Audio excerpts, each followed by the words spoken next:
Hello viewers, আমার হাতে দেখতে পাচ্ছেন একটা পাতা, দুইটা পাতা। এই পাতাগুলোর নাম কি? এই পাতাগুলোর নাম হচ্ছে পাথরকুচি। এই পাথরকুচি পাতাটা আমরা সবাই চিনি, অনেকের বাড়িতে আছে, অনেকে জানে।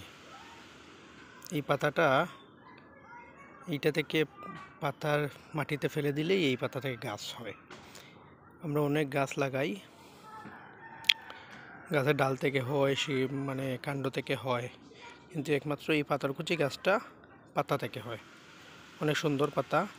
এই যে শিরা কাটা দেখতে পাচ্ছেন, মাটিতে ফেলে দিলে সপ্তাহে 4-5 দিন বা সপ্তাহ দিন পর এই পাতার কিনার দিয়ে নতুন গাছ জন্মাবে।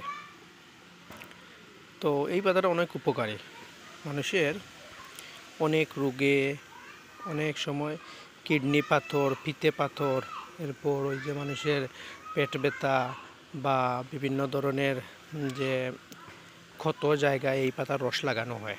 পেট ব্যথায় এই পাতার রসটা অনেক উপকার করে। তো সবাইকে ধন্যবাদ। পাতাটা খুব সুন্দর। তো এই পাতাটা আমি এখন লাগাবো, তারপর যখন গাছ উঠবে তখন আবার নতুন ভিডিও আপনাদের সামনে আসবো। তো ফলো করুন, শেয়ার করুন এবং সাথেই থাকুন।